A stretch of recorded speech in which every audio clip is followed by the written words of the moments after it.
The Jerusalem Prayer Breakfast has been held in Israel and in many other countries around the world. But this October, this special prayer event is coming to Ottawa for the very first time. Today we will hear more about this event from the Global Director and Co-founder, Albert Veksler. Those who bless Israel, God will bless. So stay with us to hear more on LifeLine Today.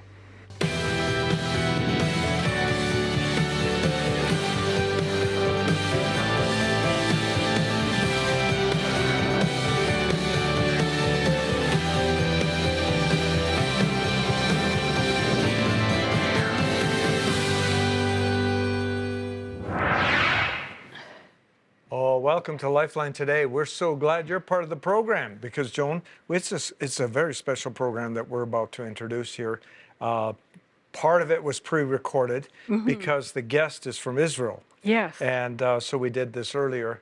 And, Joan, this is a very significant thing. The Jerusalem Prayer Breakfast has been done, obviously, in Jerusalem. Yeah. But in many countries in the world, it'll shock you how many, he'll mention how many, in many nations, never in Canada. Wow. Till now. Till now. October will be the very first. Yes, that's right. And Dick, we're really looking forward to this because God says in Psalm 122, he said, those who bless Israel will be blessed. He says, pray for the peace of Jerusalem. Yeah. And so Canada is going to be praying for the peace of Jerusalem at this event. Albert Veksler is the founder. He has a mandate from the Israeli parliament to do this. And so it's condoned by the government, and many government officials come to this. So it's very significant. We're going to go into the interview right now. Albert Veksler, Jerusalem Prayer Breakfast.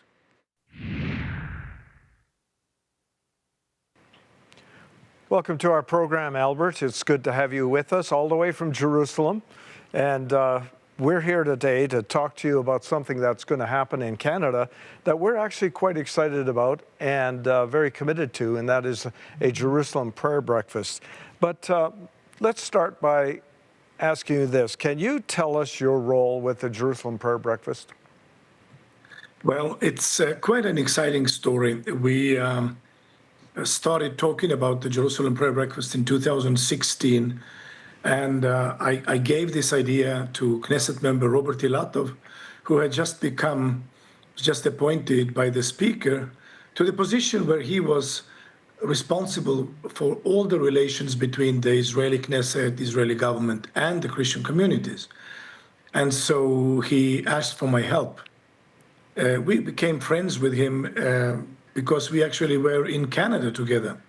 So Robert and I were invited to the National Prayer Breakfast in Canada. And so a year later, he's appointed to this position.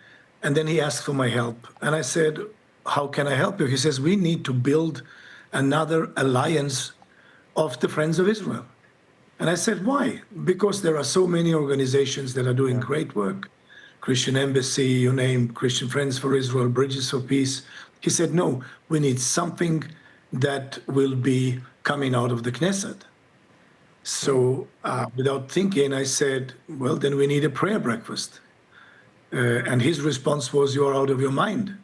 Because he had just been at the prayer breakfast, and he says, this is a Jewish state. You don't expect us to pray to Jesus. Right. And so I said, look, we can actually do something that the Jews and Christians can agree about. Yeah. We can pray for the peace of Jerusalem. Yeah. And he said, look, think better. You are out of your mind. But then he went to speak with the president, Reuven Rivlin, at that time. And he comes back and he says, you know what? Rivlin loved the idea. He will host the prayer breakfast. He will receive us in his residence. And he will be supporting the movement as long as he's in power. Wow. As long as he's in the office. And so then I realized that we really need to start working. And the following was really miraculous because, again, we only planned having a annual prayer breakfast in Jerusalem, but then we started getting invitations from all around the world. Wow. And now we've had 24 Jerusalem prayer breakfasts outside of Israel and 9 in Jerusalem. Wow, 24. So where would they have been? Well, our last one was in Hershey, Pennsylvania. Prior to that, we were in Oslo, Norway, and then before that, at President Trump's residence in Mar-a-Lago. And again, before that, in Copenhagen, Denmark, Sweden. We have been in Australia 2 times. We've been invited by the First Lady of Brazil, former First Lady now, to Brasilia. We've done one in Uganda, invited by the First Lady of Uganda, and we've had one in South Africa. So there's been a few also in the United States, but it's going to be the first time in Canada. Which I find is amazing because I wasn't aware that the list was that long, Albert. And so I'm very excited that this is the inaugural one in Canada. I believe it's very important at this time, very strategic. I believe so too. And what we have seen is that whenever nations gather in such a setting, that we have the Jewish community and Christian community together praying for the peace of Jerusalem, something miraculous takes place. We have seen it from city to city to city. And every time God surprises us, it's His work, it is His sovereign will, how He wants to develop it and what kind of miracles He wants to do. But it's exciting to see what He's doing. So have you seen an impact? What would you say the impact has been where these breakfasts have been held? Well, we can start with the one that we had in The Hague in Holland. And, Dutch were really, really efficient during the Nazi occupation. I think more than 80% of Dutch Jews were murdered. And the Dutch railway was under the ownership of the government, 100%. And they demanded that the Jewish people, Dutch citizens, the Jews that were taken to the death camps, would pay for their own train fare. And so they paid for their own train tickets.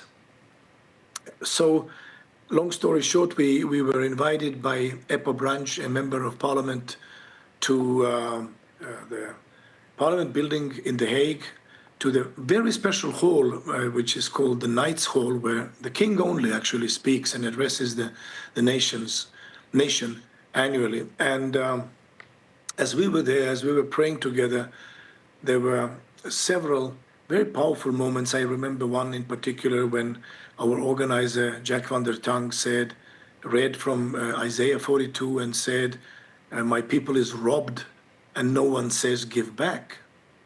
And his voice broke in tears. And I mean, there were many powerful prayers, but that day, I think it was this specific day,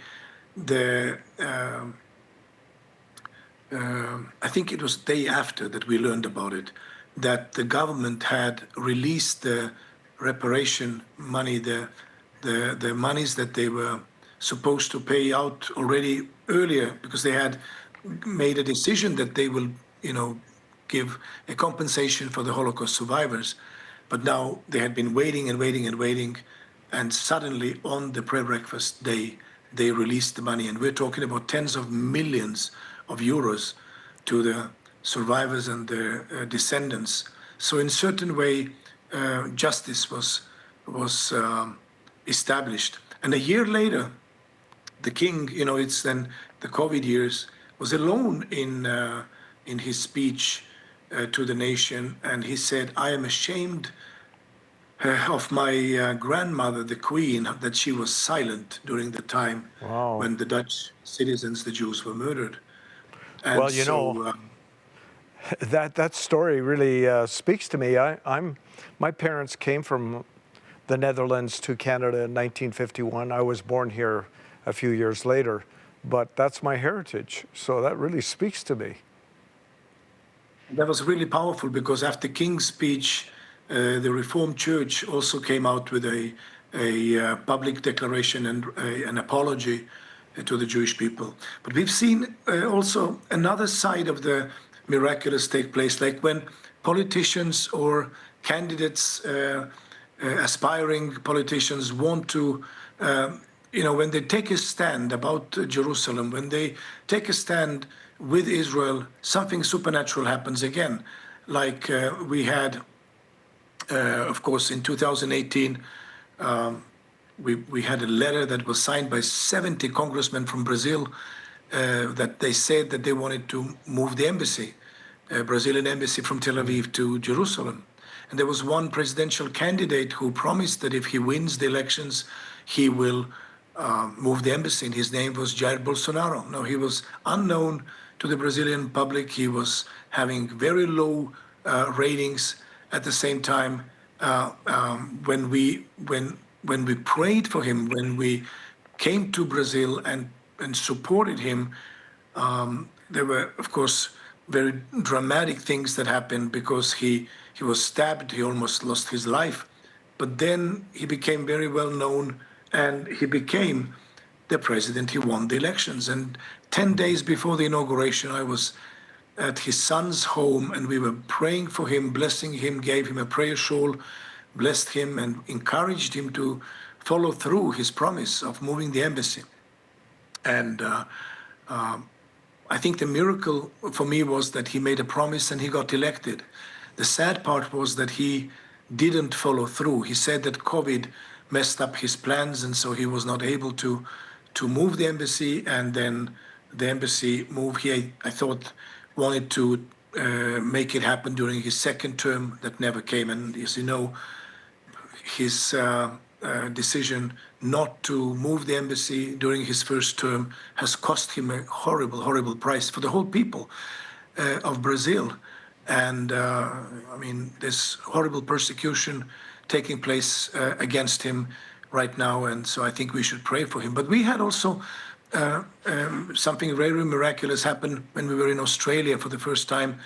The Fijian former Prime Minister, Sitiveni Rabuka, was one of the speakers on the stage, and he said that he loves Jerusalem, he supports Jerusalem, and he would move the embassy if he would come back to the government. And nobody thought that he will make a comeback. He was really a case that people didn't have any hope whatsoever. And yet 1 year, 1.5 years later, he made a comeback.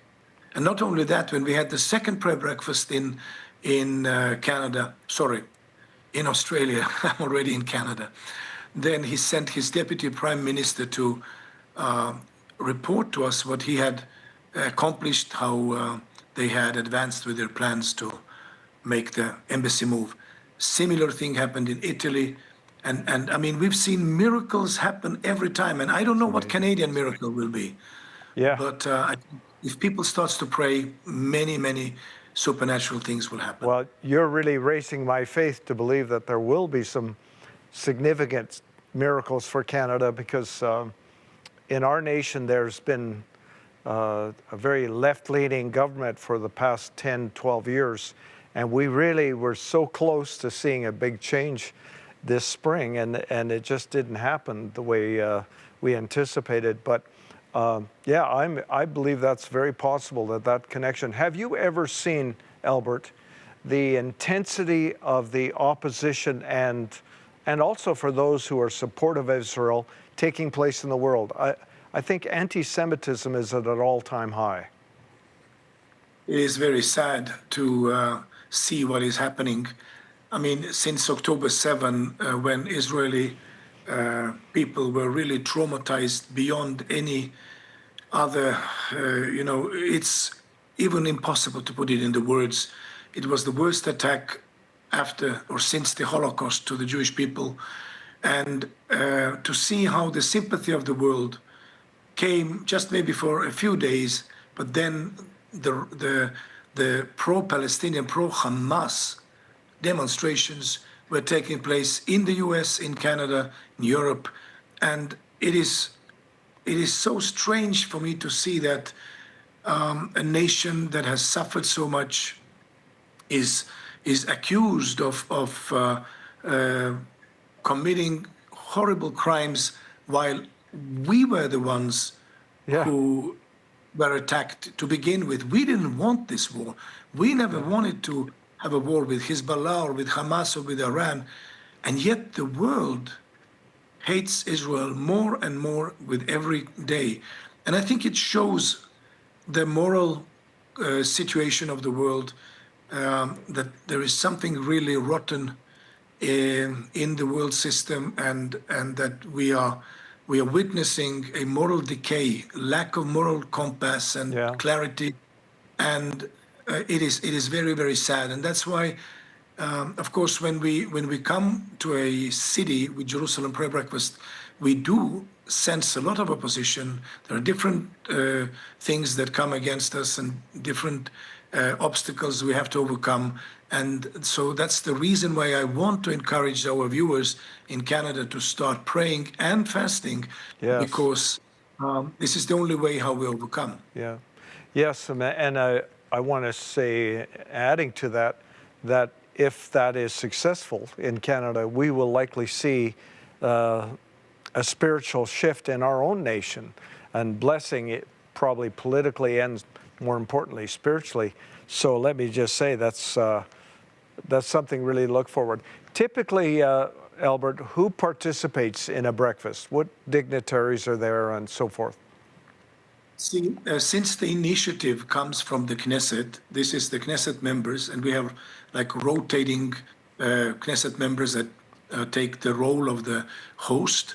So since since the invitation to pray for Jerusalem, peace of Jerusalem comes out of Knesset, we always have to have a response from the respective politician from another country. And that's how it's been working. And once we have built this bridge between these politicians calling to pray coming out of Jerusalem, and it's responded by the members of parliament or first lady or president or prime minister, then we have, of course, pastors, business people, intercessors, Jewish community leaders, Christian community leaders come together.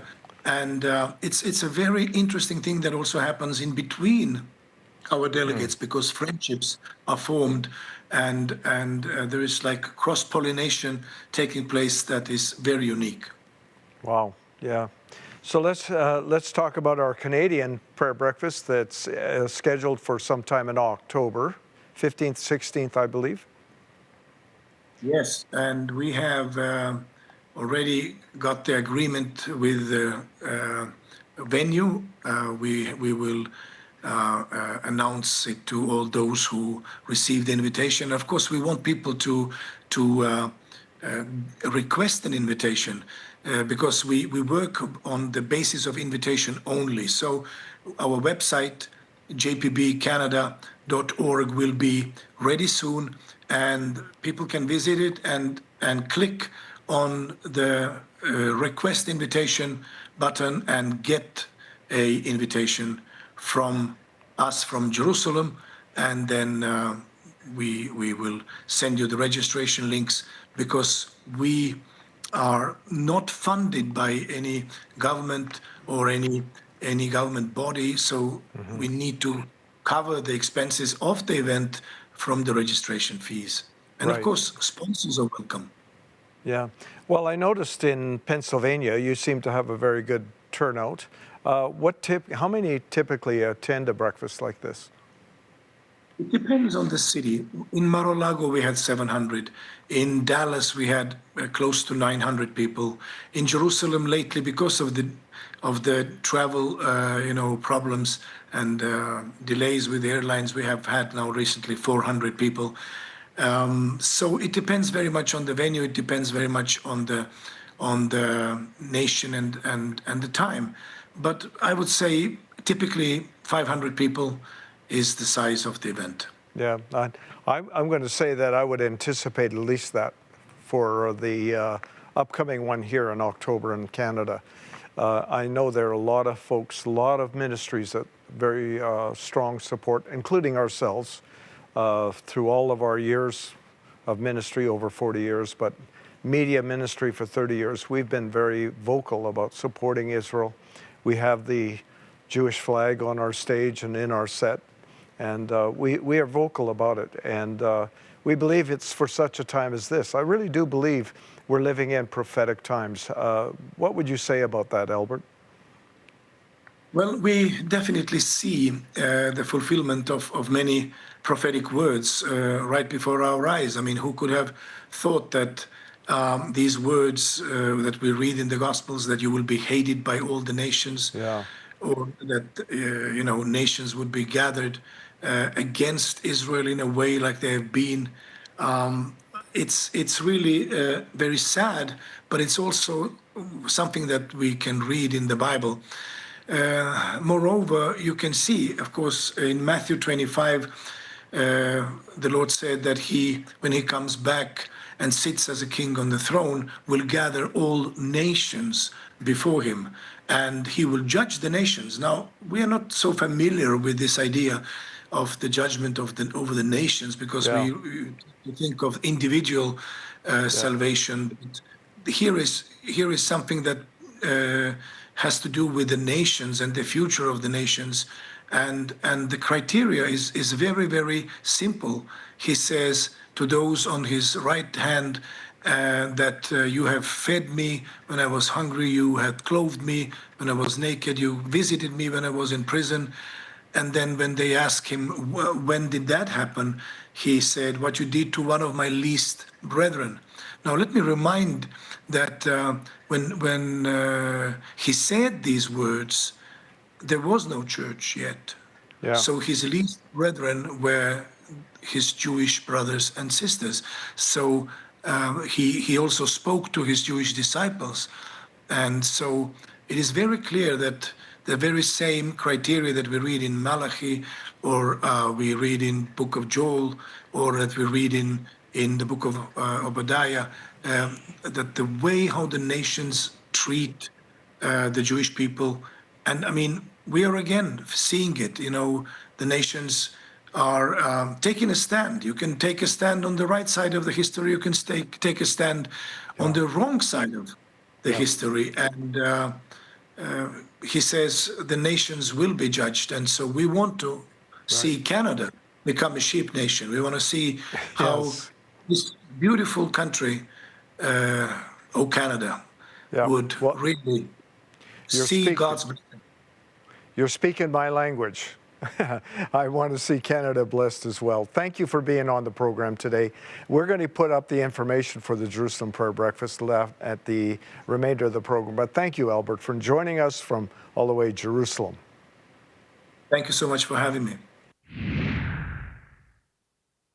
Help change the spiritual climate of Canada by becoming a monthly partner with LifeLine Today. All donors will receive this year's LifeLine Today fridge magnet, a reminder that you stand together with Dick and Joan for Canada. Pledge your support of $25 a month and receive this silver keychain and pendant declaring Joshua 1:9. Partner at $50 a month and receive as our thank you the Revival History of Canada by Dr. Luke Niebergall. This book will captivate you with the rich revival history of Canada as we look forward to the next national move of God. LifeLine Today would also like to send you the large print Amplified Study Bible with over 5,000 concise study notes to help better understand God's Word and enrich your walk with the Lord. It is our thank you gift to you for your faith-filled partnership of $100 a month. Your tax-deductible donation will empower this ministry to release the prophetic voice of God across our nation. Call today and say yes to becoming a partner with Dick and Joan.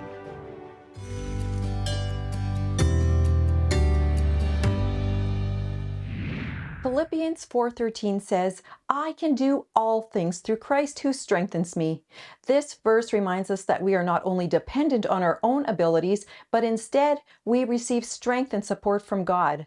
When we recognize our own limitations, it allows us to reach out to God for help and tap into a much greater source of empowerment. Whether you're dealing with personal issues, health concerns, or any other kind of problem, we're here to pray with you. You can call us at 403-942-0123 or email us at prayercenter@dickandjoan.com. What a powerful time with Albert. Yeah. I've been on a number of Zoom calls with him as well, not just myself, but a number of leaders, Mhm. as we talk about the prayer breakfast that's coming up in Ottawa. I think this is, first of all, it surprised me a little bit that this is the first time in Canada. Yeah. It's really a defined statement of a nation, Yes, to a it certain is. degree anyway, certainly the church and nation, of supporting Israel. Joan, you and I know the importance of this. We do. If you support Israel, you will be blessed. If That's you right. don't support Israel, then the hand of God will be against you. That's right. Or lift off of you. Yeah. You know, that I thought that was interesting what he said when Jesus said, if you do these to the least of my brethren, yes. that he pointed out it wasn't the church, Yeah. it was his Jewish brethren that he was talking about. Yeah. And he applies it. I think this was so wonderful. He applies it to the way nations treat Israel. That's how they'll be treated. And you know, Dick, he referred to Matthew 25. He said, when Jesus comes back to the earth, he said he will gather all nations unto himself, and he'll separate the sheep nations goats. from the goat nations. And I really believe that Canada will be a sheep nation. And you know, you look at Canada right now, we don't know whether it's a sheep nation or goat nation overall, but we are praying for Canada. And I know that Albert said he stressed the urgency of this prayer breakfast Yeah. for Canada and in Canada Yeah. at this time. Reason is, he said, because whenever they go into a country and do a breakfast, God does something miraculous. I believe it. Dick, can you think of some miraculous things that we would love to see God do You know what? in Canada? And it's been like 10, 12 years where our nation has really needed a turnaround. Yes. Yeah. We've had some good times. We had prime ministers and their governments that were very supportive. Stephen Harper was so supportive of Yes, he Israel. was. It was absolutely amazing. Yeah. And that revelation, the nations will be judged at the end of the age by the way they interact with Israel. Wow. And Israel, only since 1948, Jerusalem since 1967. We're talking about some very extraordinary days that we're living in. Why would we do this Jerusalem prayer breakfast? Well, it's obvious, it's critical. Yeah. I just think it's been all over the world, and now it's the first time in Canada. I feel a little left behind, but here. So we need to talk, Dick, really quickly about how to get an invitation to this prayer breakfast in the Ottawa. website's been on the screen. Yeah. You have to go to the website. You have to submit an application or a request, Yeah. and then you get an official invitation. The process is a bit like that.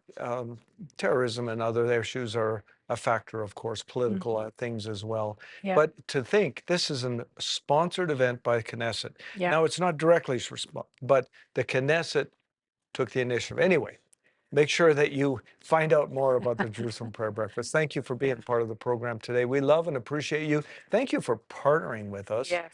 You know that we need to remember that all the time God is good to us in every way. God bless you as you go. This program is supported by viewers like you, and we thank you for partnering with us. We want to hear from you. Send us your prayer requests, praise reports, and comments about the program.